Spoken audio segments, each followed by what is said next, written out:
Sou Silvia Puccioni, sou engenheira e arqueóloga da empresa Resgate e vou apresentar para vocês um tema que foi objeto de uma pesquisa que eu fiz como tema da minha dissertação de mestrado em arqueologia no Departamento de Arqueologia do Museu Nacional. Esse tema tratou da corporação de moedeiros que desempenhavam suas funções na Casa da Moeda do Rio de Janeiro, na primeira metade do século XVIII, e essa pesquisa ela trouxe à luz várias peculiaridades do desempenho das funções dos moedeiros no espaço da antiga Casa da Moeda, do século XVIII, que foi no prédio onde se situa o Paço Imperial hoje. Então, falei um pouco da corporação, com as corporações de ofício, corporação de moedeiros em Portugal e como é que ela se implantou na América colonial, né, e em caso particular aqui do Rio de Janeiro, no século XVIII. Eu espero que vocês gostem. Eu vou tratar aqui uma pesquisa que foi desenvolvida no programa de pós-graduação em arqueologia do Museu Nacional e que trata da Casa da Moeda no Rio de Janeiro no século XVIII, especificamente sobre a corporação de moedeiros. Eu dei esse título do ofício ao oficial brasileiro. Espero que gostem.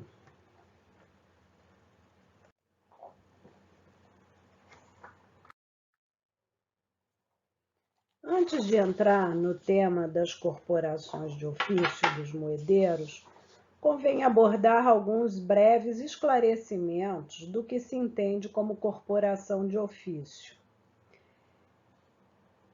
A corporação de ofício ou guilda era, uma vez, que a denominação, essa denominação variava de acordo com a sua região. É definida como uma forma de organização do trabalho artesanal que vigorou na Europa medieval, de forma relativamente autônoma e local.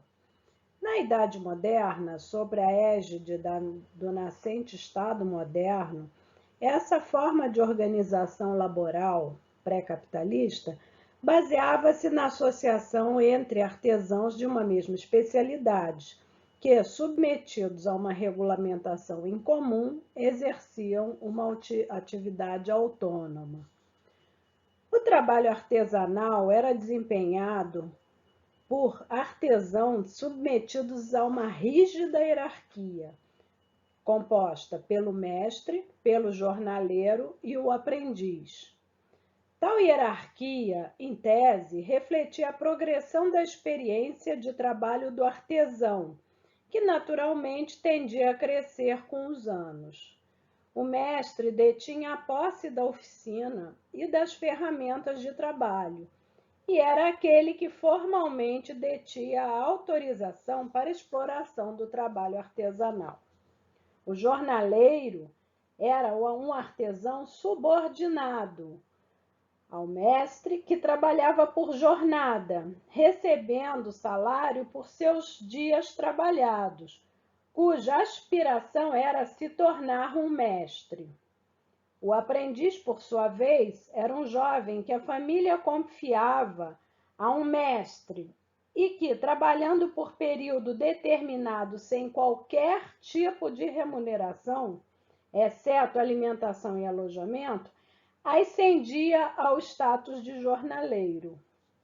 É importante destacar que, no período medieval, costumava-se herdar dos próprios pais os conhecimentos relativos à futura profissão, pois estes exerciam o mesmo ofício durante toda a vida, transferindo os conhecimentos daquele ofício aos seus descendentes.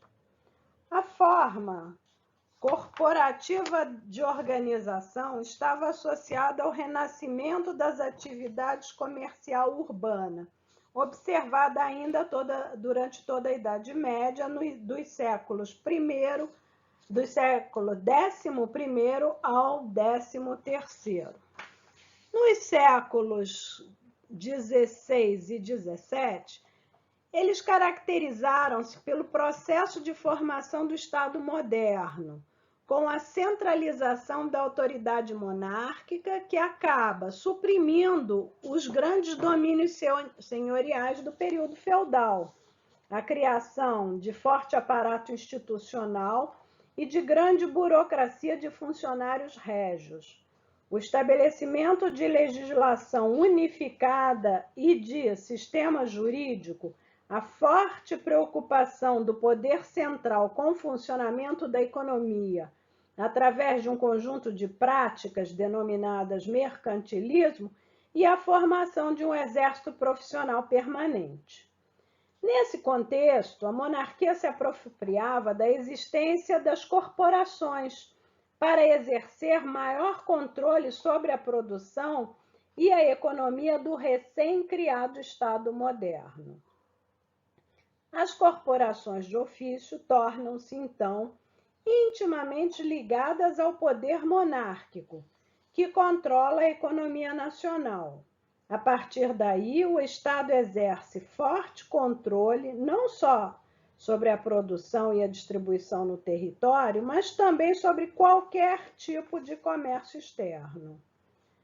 A partir do século XVIII, essa organização econômica passa a ser alvo de crítica por parte de alguns setores da nascente burguesia urbana, que via na existência dos monopólios régios um entrave para o desenvolvimento nacional. Surge, nesse momento, a ideia de liberalismo econômico, definido como a defesa de uma economia livre de qualquer tipo de regulamentação exercida pelo Estado. A adoção dos princípios liberais na economia marca o declínio da forma corporativa de organização econômica, principalmente a partir do final do século XVIII e início do século XIX. A progressiva extinção do regime corporativo de organização produtiva é concomitante à crescente difusão do sistema fabril de produção, a partir da Revolução Industrial no final do século XVIII, que surgiu em oposição aos antigos sistemas artesanais e manufatureiros corporativos, que marcaram a Idade Moderna. O declínio das corporações de ofício e dos privilégios não se deu de maneira harmônica em todos os países da Europa Ocidental.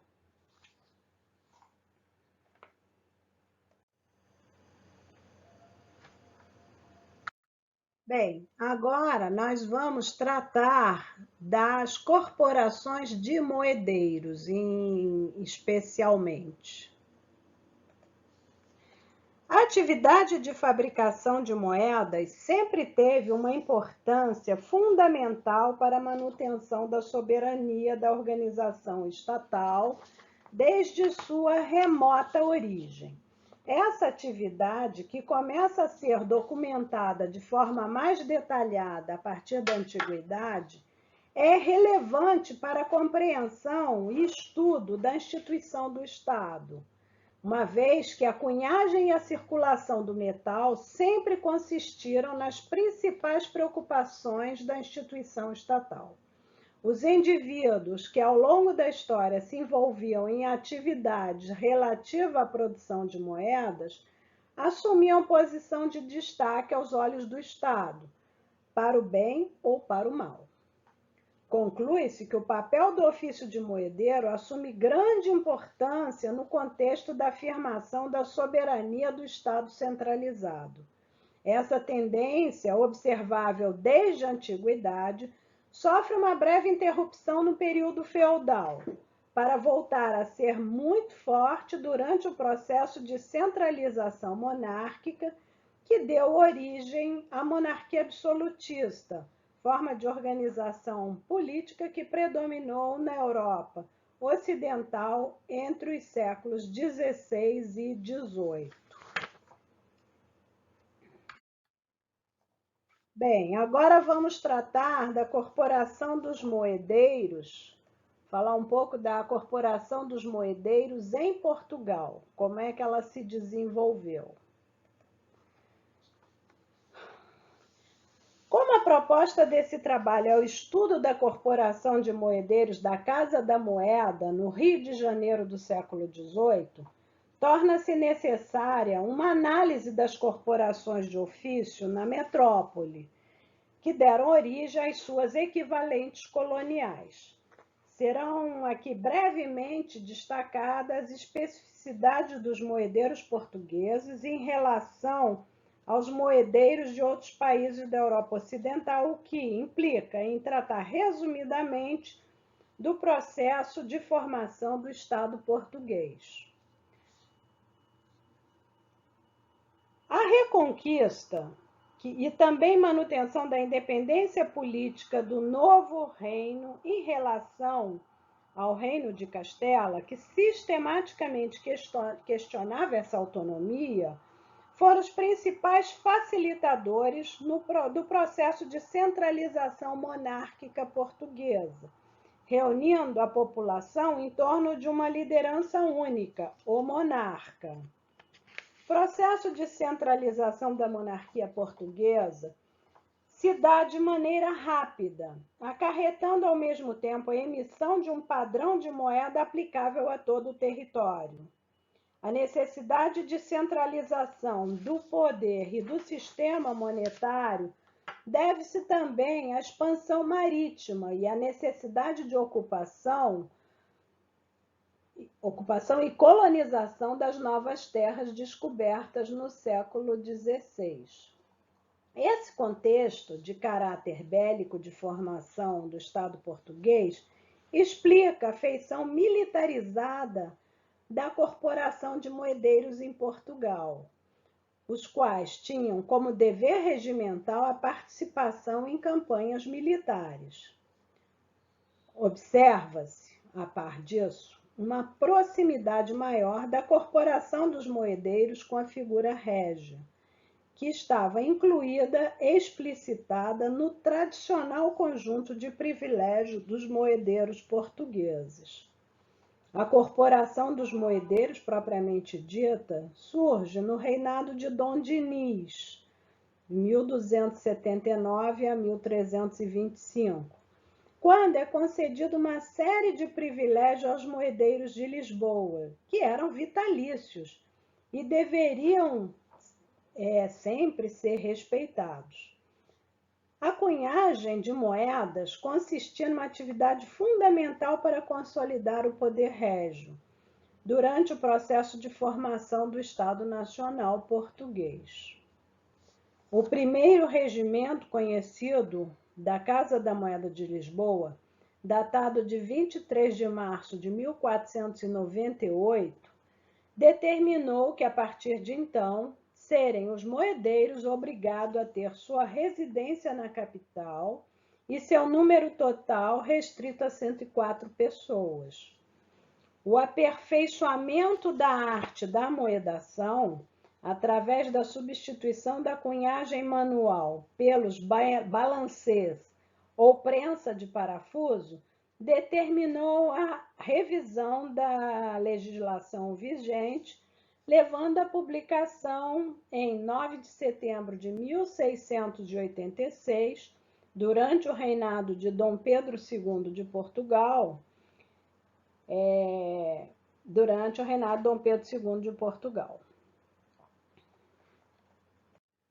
Esse regimento ficou valendo até 1845. Agora vamos falar um pouco a respeito da devoção dessas corporações de moedeiros a Santana.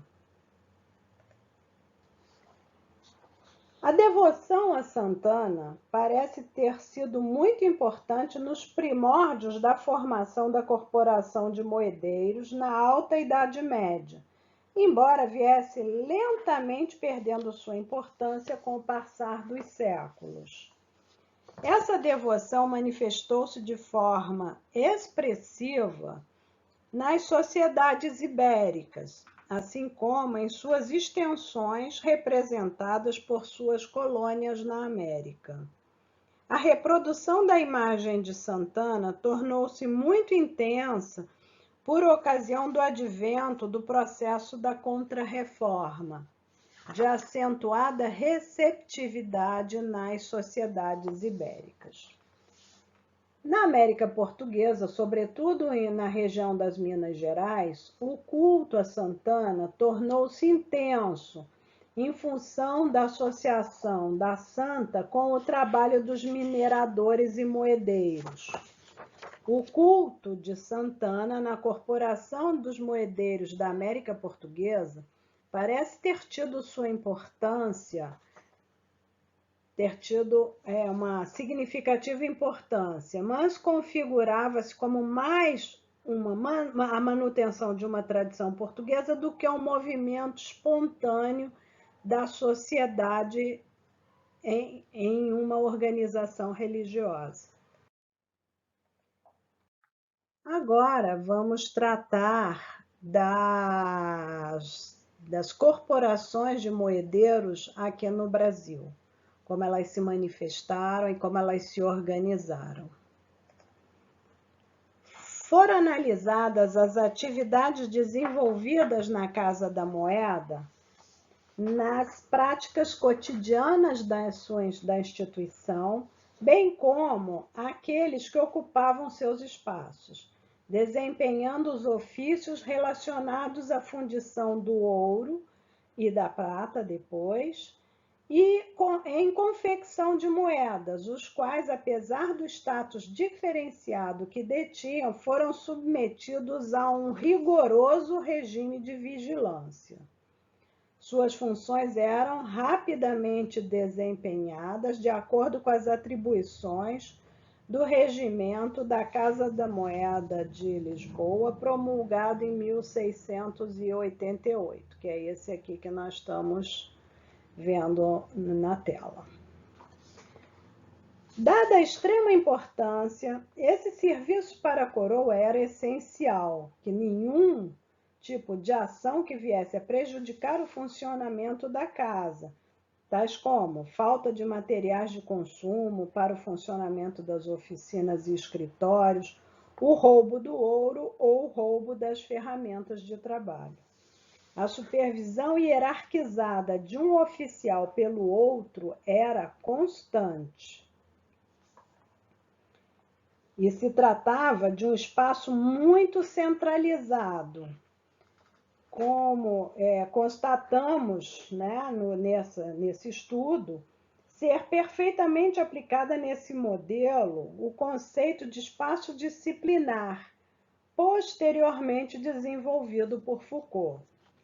Os indivíduos envolvidos com os trabalhos da Casa da Moeda e que pertenciam à Corporação de Moedeiros eram aqueles que se envolviam direto ou indiretamente no processo de fundição e fabricação das moedas, trabalhando dentro das oficinas da Casa da Moeda e recebendo ordenado. Aqueles denominados moedeiros eram membros honoríficos da corporação que não recebiam ordenados, mas gozavam dos privilégios e, em tese, deveriam prestar ocasionalmente serviços diversos à Casa da Moeda. Em virtude desse prestígio da categoria e seus consideráveis privilégios, o acesso a essa condição era cobiçado, mas bastante difícil. Os funcionários com privilégios eram os funcionários ligados ao tribunal, à sala do despacho e às oficinas, os oficiais das oficinas de folha, e moedeiros. A quantidade de moedeiros tradicionalmente restringia-se a 104, somente sendo admitida a titulação de um novo profissional por motivo de morte ou impedimento dos já existentes.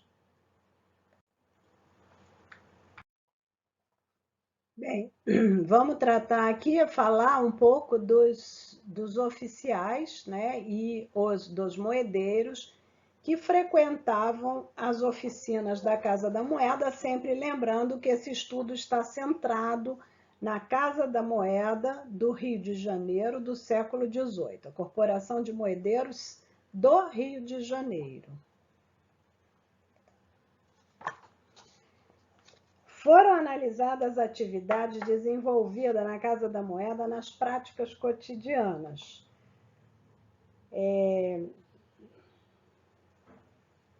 Na confecção na fundição de ouro e confecção das moedas. Dada a extrema importância desse serviço para a coroa, era essencial que nenhum tipo de ação viesse a prejudicar esse funcionamento.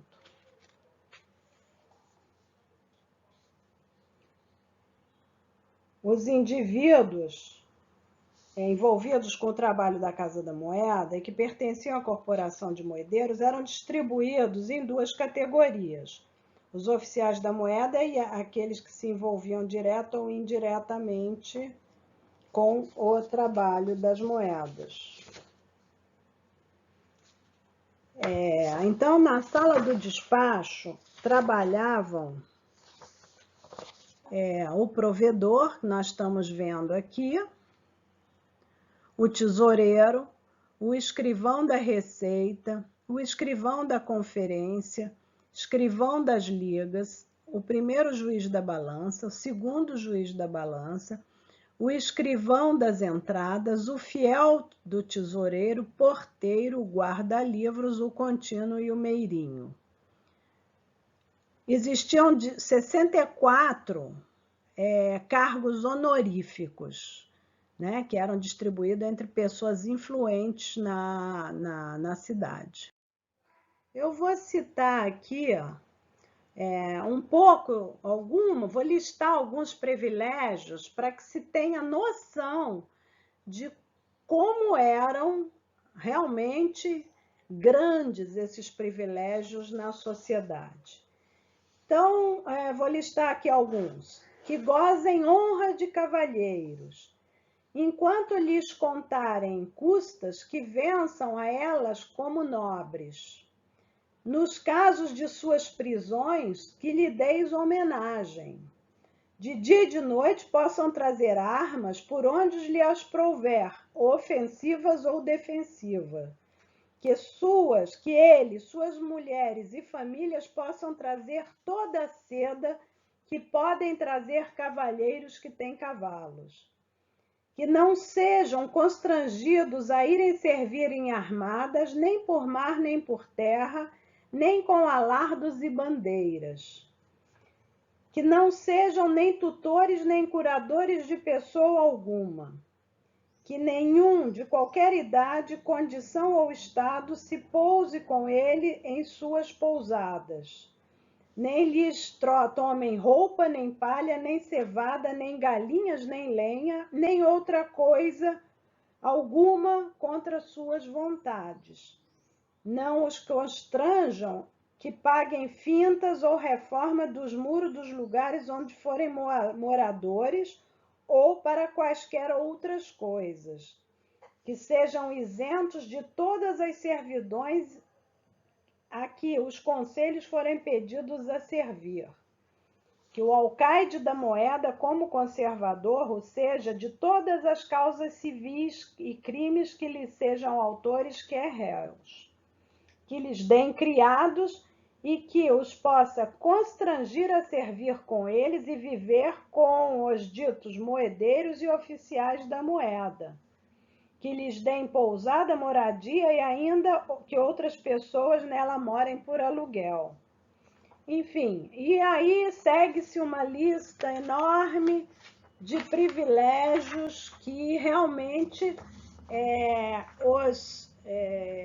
os moedeiros eram pessoas completamente diferentes da maioria da sociedade. Eram pessoas altamente é, enobrecidas, né, pelo conjunto da sociedade. Bom, vamos seguir então agora, falar um pouco sobre os funcionários que não gozam privilégio.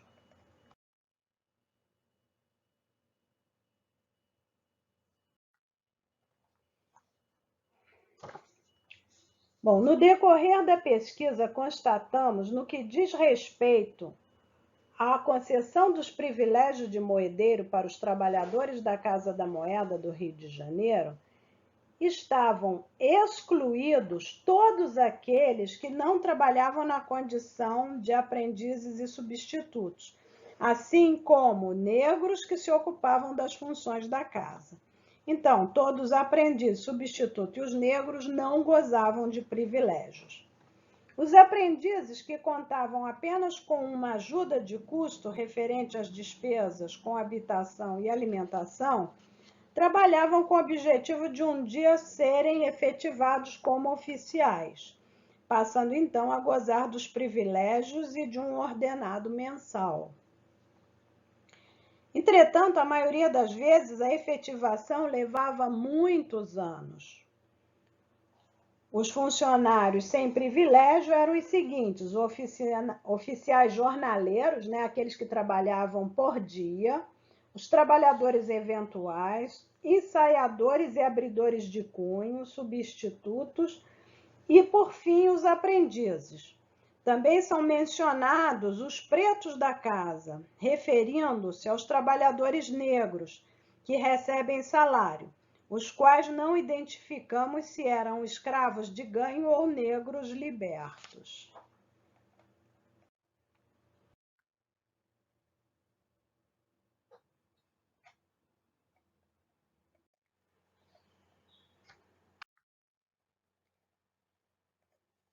Bem, aqui nós temos esse gráfico que mostra um pouco a diferença quantitativa de ordenado entre os oficiais mensaleiros. Os que gozavam de privilégios são esses que estão sublinhados em vermelho. Os valores são, assim, excepcionais, a diferença de valores de ganho.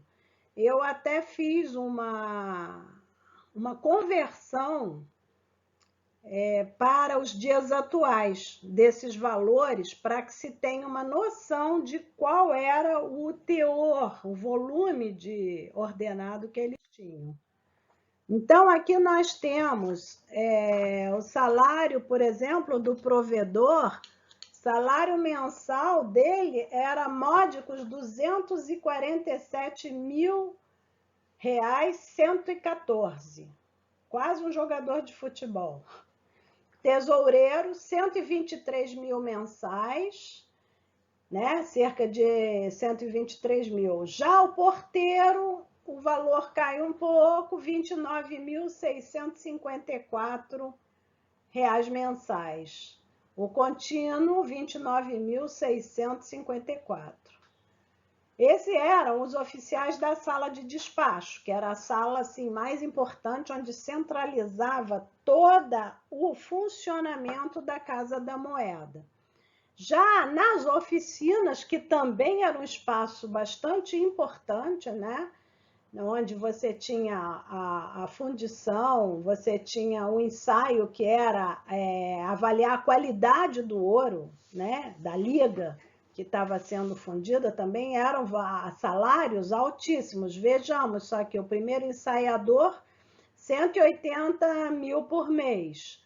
O mestre de fundição, 154 mil por mês. O segundo abridor, 81 mil. E o segundo cunhador, 44 mil por mês. Então, vocês vejam que são salários significativos. Agora, aqui nós temos um exemplo dos oficiais que ganhavam ordenado mensal, mas de acordo com o seu trabalho. Se eles trabalhavam, ganhavam o dia. Se não trabalhavam, não ganhavam o dia. Então, o fundidor, que ele, se trabalhasse os 22 dias, ele ganhava 6.522, primeiro e segundo fundidor. O terceiro ajudante ganhava R$ 1.765 e o trabalhador negro ganharia R$ 1.183. Estamos aí perto do salário mínimo, né? Então, aqui nessa coluna, a gente está próximo da realidade atual, em termos de trabalhadores, né? Para ver a diferença, quer dizer, como eram altos os salários dos oficiais com regalias e privilégios, né? Bem, vamos em frente.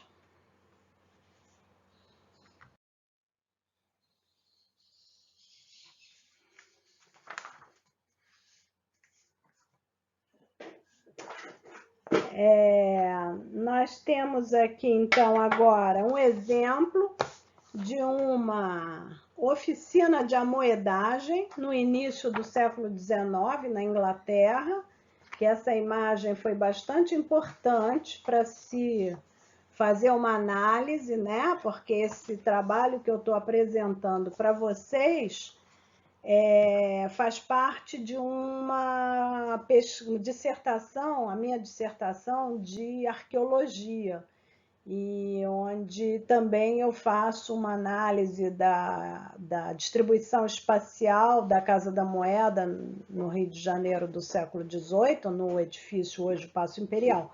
E essa imagem foi bastante importante para que se pudesse, a partir dos achados na pesquisa, os remanescentes imóveis da pesquisa, se pudesse fazer uma interpretação dos achados arqueológicos. Então, aqui nós temos o que eu já comentei antes com vocês, são os balancês, né? Esse equipamento aqui, que é uma prensa que ela está em funcionamento. Vocês veem um moedeiro aqui embaixo, o cunhador, preparando a barrinha, a chapinha ou disquinho de ouro para essa prensa, que é como um parafuso, né? Ela descia e cunhava o disco com as armas de Portugal e depois do Brasil. Então, esse é um exemplo de funcionamento de uma oficina de amoedagem, que um pouco ela reflete o que se encontrou aqui no Rio de Janeiro, na pesquisa arqueológica, que foi desenvolvida em 83 e 84. Vamos em frente. Então, aqui nós estamos... Estou colocando aqui para vocês terem uma noção de onde é a Casa da Moeda do Rio de Janeiro, no século XVIII, que trata essa pesquisa, e ela se situa no centro do Rio de Janeiro, na Praça 15, hoje atual Paço Imperial. O Paço Imperial, ele teve uma obra de restauração muito grande em 1983 e 84, quando se iniciou a pesquisa arqueológica antes de empreender as obras. A Casa da Moeda que nós estamos tratando é essa que está aqui, nesse trecho da edificação do Paço Imperial, que corresponde a esse trecho aqui. Tá? Então, ela se desenvolvia nesse espaço. Então, vou começar agora a mostrar um pouco de como se desenvolviam as oficinas internamente e os... Bem, então, essa aqui é uma planta hipotética de reconstituição espacial de como funcionavam as oficinas no interior da Casa da Moeda na primeira metade do século XVIII. Com letra A, nós temos o espaço denominado entrada. A entrada da Casa da Moeda, acreditamos, manteve sua função desde o início da implantação da Casa da Moeda até os dias de hoje. Podemos observar iconografias antigas, onde a sua porta de ingresso sempre esteve voltada para o Largo do Paço, atual Praça 15. Essa sala de entrada era ladeada por duas portas de desenhos semelhante à externa, mais simples, porém, obedecendo a uma natural hierarquia em relação ao pórtico principal, cuja imponência pretendia-se que transmitisse a força e o poder da coroa portuguesa.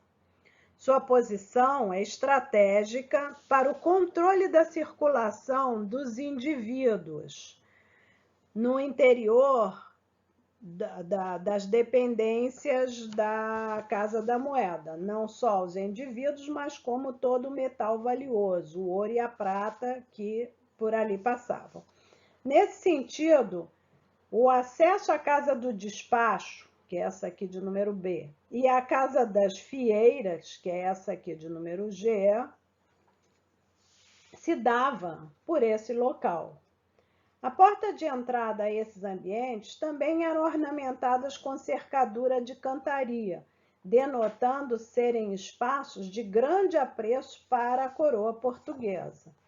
Do mesmo modo, a porta de acesso ao pátio, que era aqui, essa aqui, também era ornamentada com cercadura de pedra trabalhada, demonstrando que aquele também era um local relevante para Lisboa. Questões de segurança levam a acreditar que não existisse uma segunda entrada nas dependências da Casa da Moeda naquele período, uma vez que todo o fluxo de pessoas, equipamentos, materiais e metais preciosos deveria ser rigidamente controlado pelo porteiro e pelo meirinho. Então, esse espaço aqui é um espaço de importância capital no controle das operações. Bem, ao lado esquerdo, nós vemos aqui o ambiente de letra B, denominado B, que é, ou seria, a Casa do Despacho. Esse espaço da Casa do Despacho era o que centralizava todo o funcionamento da Casa da Moeda e que se organizava como um tribunal, onde a mesa presidida pelo provedor, coadjuvado pelos outros oficiais da casa, que eram o tesoureiro, os escrivães da Receita e da Conferência, bem como os juízes da balança do ouro e da prata, nessa mesa, nesse tribunal, eram realizadas todas as operações de registro e controle de cada uma das partidas de ouro e prata entregues para cunhagem. Nesse recinto, o provedor receberia as partes, a sociedade, que chegava ali com seu ouro para quintagem, ou seja, para tirar 1/5, 20%, na nossa linguagem atual, que era o imposto da coroa portuguesa. E o restante desse ouro era fundido no interior da Casa da Moeda e depois marcado para sair dali como um ouro legalizado. Então, nesse recinto, já falei, o provedor receberia as partes para a quintagem do seu ouro e dali ingressar nas dependências da repartição, em companhia do provedor, para acompanhar a fundição e a cunhagem do seu metal precioso.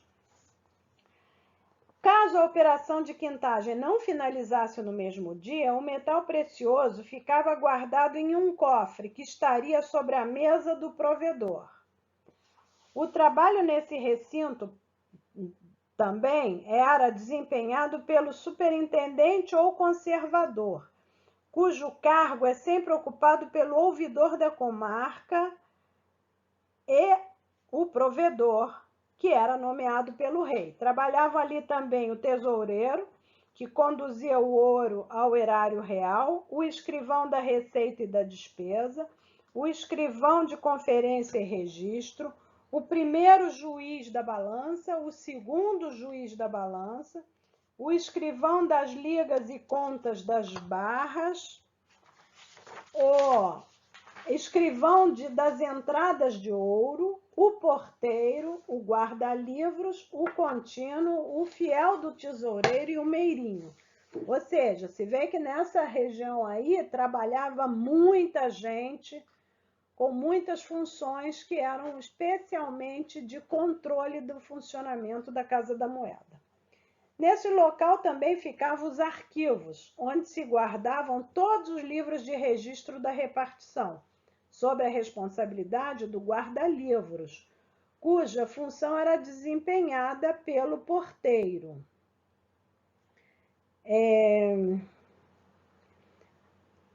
A localização da casa do despacho, na nossa hipótese de trabalho, está marcada neste local denominado B, inclusive porque, segundo recomendação regimental, a mesa grande do provedor estaria em posição central no controle das atividades das oficinas de fabricação das moedas, para evitar descuidos ou descaminhos. Como esse controle é exercido através de mecanismos arquitetônicos, sejam as barreiras transparentes, como grades, ou a posição panóptica central dessa sala, porque desse ponto era possível a visualização de todos os espaços em que estavam instaladas as oficinas de trabalho, com os metais preciosos, e que podiam ser constantemente observados graças à sequência de grandes portões gradeados em todos os locais. Corrobora ainda essa hipótese o fato de a pesquisa arqueológica não ter encontrado no piso nenhum vestígio que remetesse ao uso desse local como oficina. Bom, seguindo, vamos falar agora da Casa do Juiz da Balança, que é esse espaço denominado C. A Casa do Juiz da Balança era também de importância central no funcionamento da fábrica de fundição e amoedagem, uma vez que, no que diz respeito à pesagem, dependiam da certificação dos juízes todas as operações de entrada e saída de metais preciosos, bem como do peso das moedas ali fabricadas. Tal era a sua importância que possuía um escritório próprio, a Casa do Juiz da Balança, onde provavelmente eram mantidas cobertas balanças para que não se alterasse a precisão de sua aferição. O primeiro juiz da balança se sentava à mesa grande ou mesa do provedor. Após a análise da relação de salário dos oficiais da Casa do Despacho, observamos que na hierarquia de salários, era o quarto mais alto depois do provedor, sendo superado somente pelo primeiro ensaiador, que era aquele que conferia a qualidade do ouro, os quilates. Depois, em segundo lugar, o tesoureiro e o terceiro escrivão da receita. O segundo juiz da balança trabalhava na casa do provimento, responsável pela correspondência entre o peso e o valor de cada moeda, em todas as fases da produção. O espaço denominado D é a casa de fundição e a cadeia dos moedeiros. Bem, a fundição, ou casa de fundição, como era chamada, era a oficina mais importante do processo produtivo da Casa da Moeda no século XVIII. Sua importância era tal que, em localidades onde não existia fábrica de moedas, sempre existia uma casa de fundição. Durante o período do Brasil colônia, quer dizer, as casas de fundição existiram várias no país, A Casa da Moeda já eram Foram poucas as casas da moeda que foram instaladas. Bom, no decorrer da pesquisa bibliográfica empreendida, encontramos diversas menções à existência de uma cadeia para os oficiais da moeda, no interior das instalações da Casa da Moeda do Rio de Janeiro, no século XVIII. Dentre os privilégios que os moedeiros detinham, conforme a Carta de Moedeiro, consta, sendo presos que o sejam na cadeia da mesma casa. Então, é possível que junto à fundição existisse uma escada que desse acesso ao pavimento superior, onde se encontrava a cadeia dos moedeiros. Essa localização está vinculada ao alto nível de status elevado dessa área da edificação, porque ali trabalhavam diretamente o ouro e ao alto nível hierárquico dos funcionários e oficiais que por ali circulavam, bem como a situação de seus espaços de trabalho. Na oficina de fundição trabalhavam o mestre da fundição, o escrivão de entrada da fundição, 4 fundidores, 4 ajudantes e negros que desempenhavam tarefas secundárias. Bem, vamos para o espaço adjacente lateral, que era a Casa do Carvão, situada próxima à fundição. Como já mencionado, o carvão vegetal era o combustível utilizado na fundição e a lenha era utilizada nos fornilhos e nas chapas de ensaio, bem como no branqueamento das moedas. Fabricado a partir da lenha originada da madeira de graúna, o carvão era obtido da queima da vegetação local, outrora muito abundante. O material combustível chegava às instalações da Casa da Moeda e era depositado no pátio central, e em seguida serrada para que se adequasse às dimensões convenientes da fundição.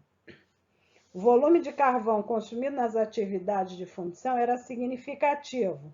Como se refere ao provedor, o carvão como lenha é necessário havê-la sempre de sobressalente, porque por falta. Então, uma preocupação do provedor é que a lenha sempre tivesse abundância, que era melhor sobrar do que faltar. Deste fato, decorre a necessidade de um local para a guarda do referido combustível para os fornos. A pesquisa arqueológica realizada no Paço Imperial foi encontrado significativo volume de carvão dentro dos fornos e neste local, onde foi coletada grande quantidade, além do carvão, mercúrio e materiais ligados diretamente às atividades de fundição. Então, possivelmente aqui nós tínhamos depósito de lenha que alimentava os fornos e alimentava também os outros fornilhos, que são pequenos fornos para as outras atividades da casa.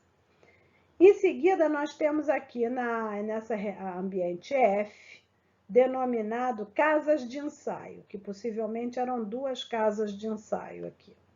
Casas de ensaio, conforme já dito anteriormente, possui elevado nível de status por suas funções desenvolvidas dentro da Casa da Moeda. Tal era a sua importância que esses oficiais eram escolhidos mediante concordância do rei, por se fiar deles o exame da verdadeira qualidade dos metais de se compõe a moeda do reino, em que vai tão empenhada a reputação dele e fé pública. Ou seja, esses oficiais de ensaio diziam, como eu já expliquei, o valor, a qualidade do ouro, a quilatagem do ouro e da prata. O processo de fundição tentava separar os metais nobres dos metais não nobres, através da adição de um composto químico denominado de sublimado corrosivo. Esse produto era adicionado aos metais incandescentes. Contudo, nem sempre essa separação se efetuava por completo, sobrando com frequência diferentes quantidades de metais não nobres no interior das ligas metálicas, o que variava de acordo com as condições ambientais e operacionais.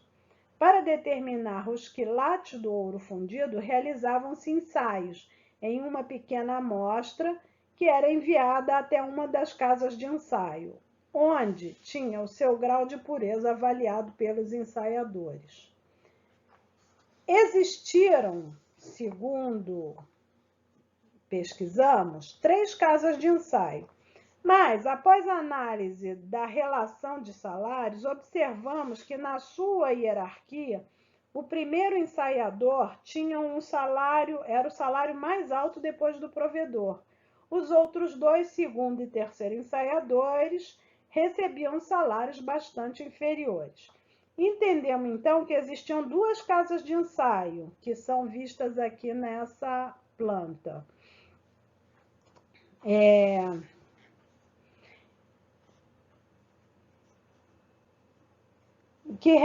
Essas 2 casas de ensaio que realmente trabalhavam, fazendo todos os procedimentos para ensaio dos metais. E só no caso de diferença nos resultados era acionado o primeiro ensaiador ou ensaiador-mor, cuja casa de ensaio não identificamos no andar térreo.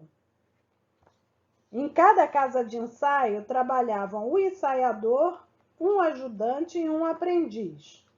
A estrutura dessa casa era composta pela oficina, onde eram realizadas tarefas práticas, pela mesa de trabalho, onde eram desenvolvidas rotinas burocráticas. Nas mesas, os 3 ensaiadores de cada um têm o seu tinteiro para uso dos ensaios da sua oficina e certidões que possam registrar. Na oficina se encontrava um pequeno fogareiro denominado fornilho, onde eram feitos delicados procedimentos de ensaio dos metais preciosos. Conforme descreve o provedor, em certo momento, os fornilhos dos ensaios recebem a lenha por cima e as cupelas com os ensaios estão por baixo. E é necessário lhe não caia cinza por cima, porque isto tem tal delicadeza que só o sabe quem lida com esta fábrica. Então, essa descrição mostra que a atividade da oficina de ensaio era bastante delicada. A localização das casas de ensaio foram plotadas em nossa planta hipotética a partir da modulação e confinamento desses espaços apresentados nas plantas do século XIX e da sua proximidade com o local proposto para a fundição. O local é identificado com a função de uso casa de ensaio. Em nossa hipótese, ele é denominado espaço F. Bem, então passamos ao espaço seguinte, Casa das Fieiras. Retornamos aqui para a parte frontal da Casa da Moeda. As atividades desenvolvidas na Casa das Fieiras eram a laminação e o corte.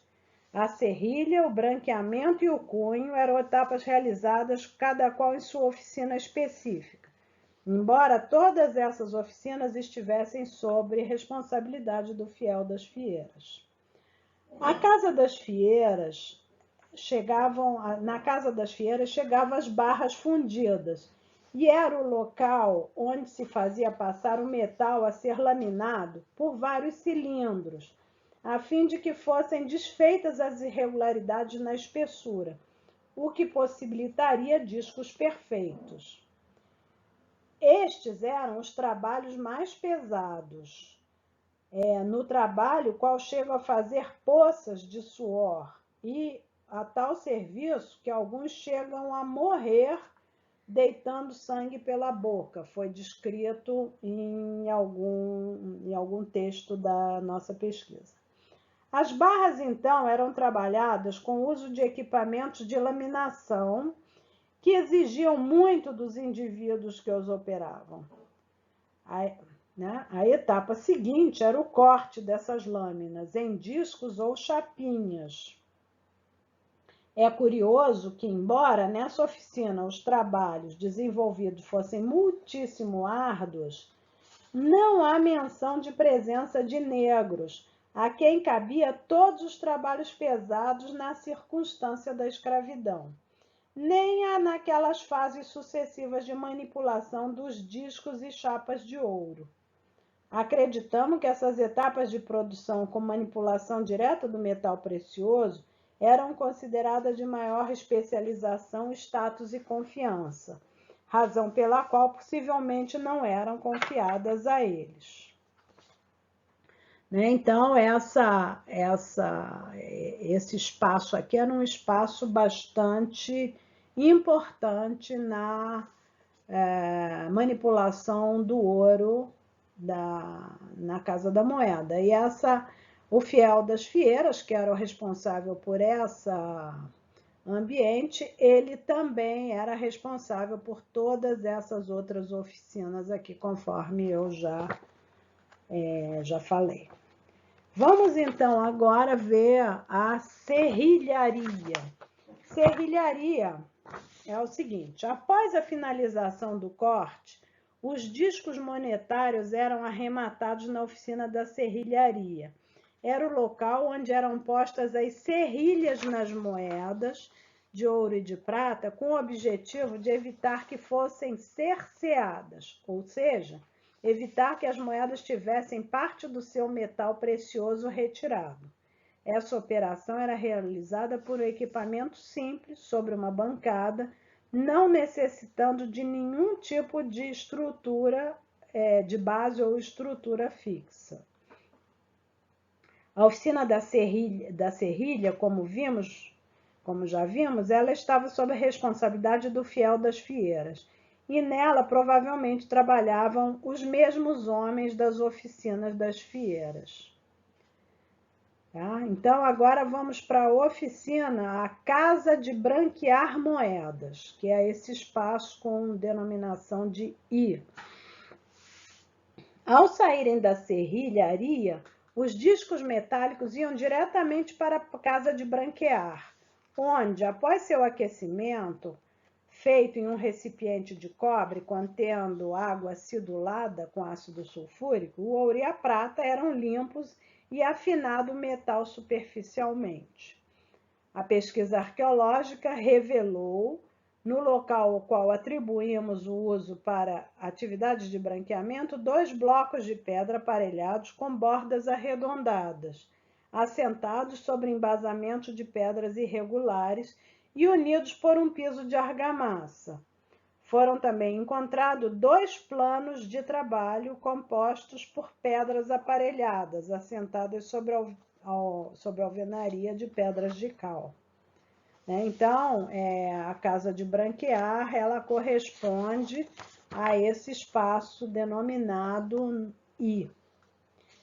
Em seguida, vamos ver como funcionava esse espaço denominado J, que seria a Casa do Cunho, Casa da Abrição e Cadeia de Homens Brancos dos Moedeiros.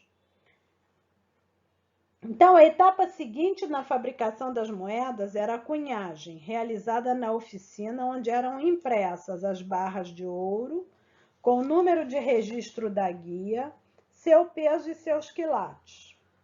Os discos de ouro destinados à confecção de moedas, depois de afinadas, cortadas e serrilhadas, eram colocadas na prensa para inscrição com seu valor e as armas da coroa portuguesa. Apesar dessa oficina estar sob responsabilidade do fiel das fieiras, aí trabalhava o guarda-cunho, a quem cabia receber e dar cunhada qualquer partida de dinheiro que lhe fosse entregue, assim seja de ouro como de prata. Ele ajustará os cunhos nos engenhos e guarda debaixo de chaves todos os ferros de cunho que estiverem para servir. Então, o guarda-cunho, como a gente falou, ele cuidava de guardar as máquinas de cunho e de fornecer e de colocar os cunhos nas prensas para que fossem cunhadas as moedas. Então, era uma responsabilidade atribuída pelo Regimento da Casa da Moeda de Lisboa de 1686. Então, era uma grande responsabilidade que tinha também esse guarda-cunhos. Trabalhavam também nessa oficina diaristas que eram remunerados em função da sua produção de moedas cunhadas. Nesse trecho do sítio pesquisado, não foram encontrados pisos executados em placas de pedra de cantaria. Foram encontrados pisos executados em pedras de cantaria, significando um local onde o piso foi preparado especialmente para a execução de atividades específicas.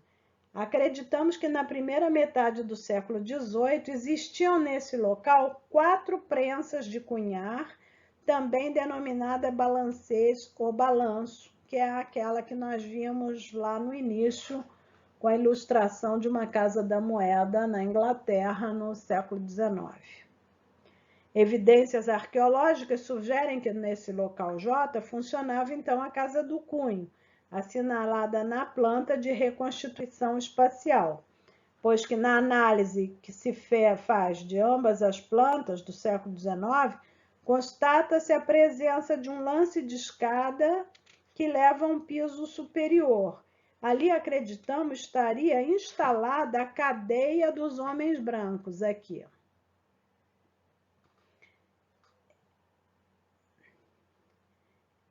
Que trabalhavam na Casa da Moeda. Provavelmente, a casa também ali em cima, no segundo piso, estaria instalada a Casa da Abrição. Da constatação de que era nesse trecho da repartição que eles trabalhavam, portanto, seria uma posição compatível com seu nível de status pessoal e profissional. Em seguida, a casa L, o ambiente de número, na letra denominado L, seria a casa da guarda. Em função das leituras empreendidas, levantamos a hipótese sobre a existência de uma área destinada aos militares e guardas, que tinham a função de fazer a segurança do ouro do quinto real e a vigilância da porta das cadeias. Acreditamos que nessa Casa da Moeda estaria instalado um pequeno pelotão de guardas com a função de proteger o ouro que entrava naquela repartição.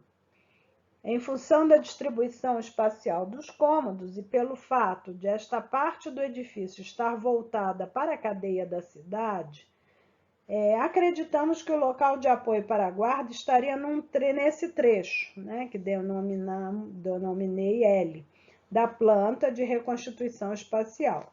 Ratifica essa hipótese o fato deste cômodo estar próximo ao pátio, que é um ponto central de observação das oficinas que se desenvolvem ao seu redor. Então, esse espaço L aqui seria o espaço onde ficava a guarda do edifício. Bem, indo agora para esse espaço denominado M, letra M, seria a carceragem e casa do meirinho que servia como carcereiro.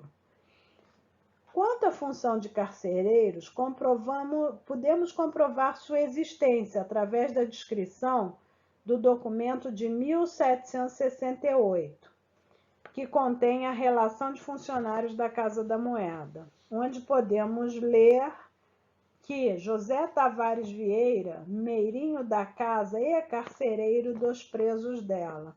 Acreditamos, portanto, na existência de um local próximo ao corpo da guarda com posição estratégica visando o controle da prisão.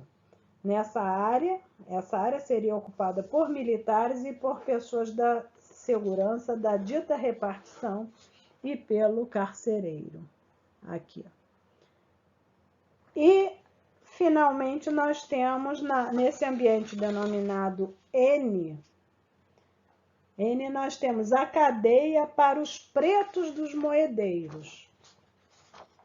Essa área que se encontra oposta à entrada principal da Casa da Moeda foi, desde o início da ocupação do sítio, ainda no século XVI, local destinado aos serviços ditos menores, tais como quitanda, açougue e comércio de miudezas em geral. Identificamos um cômodo totalmente fechado, onde a comunicação com o exterior era feita através de uma única porta.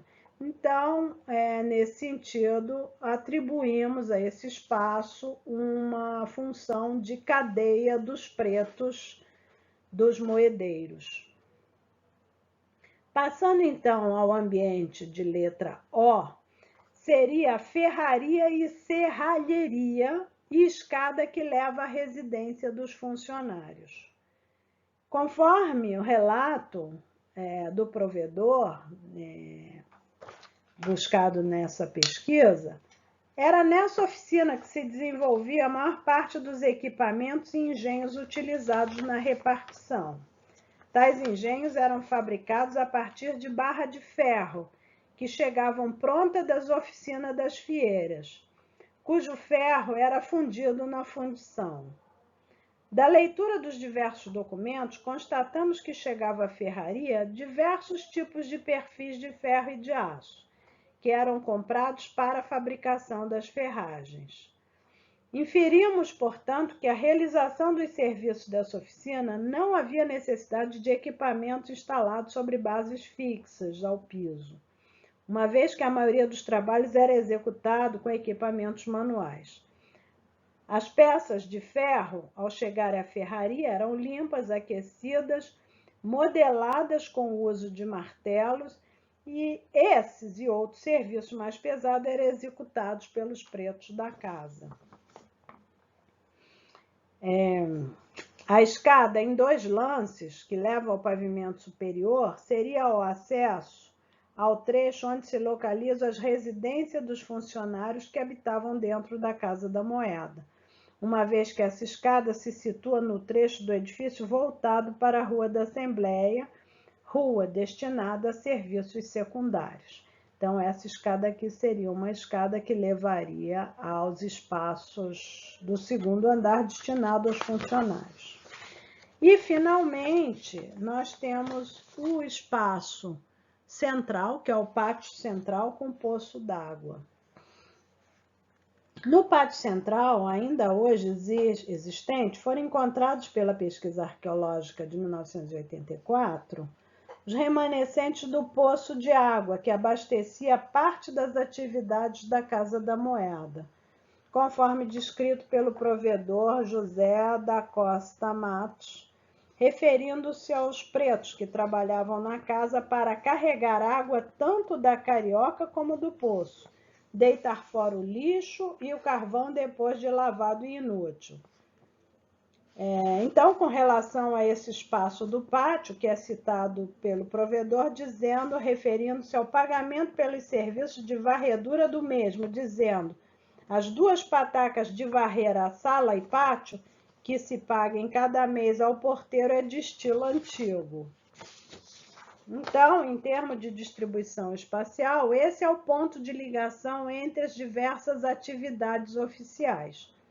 Após a análise das cercaduras de pedras de todos os vãos que circundam o pátio central, concluímos que permanecem muitas indagações a serem respondidas em relação ao fluxo através desse espaço.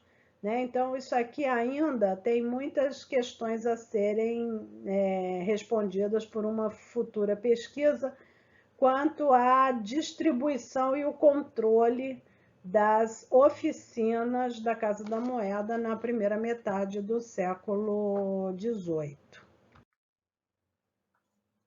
Então, aqui nós encerramos essa apresentação.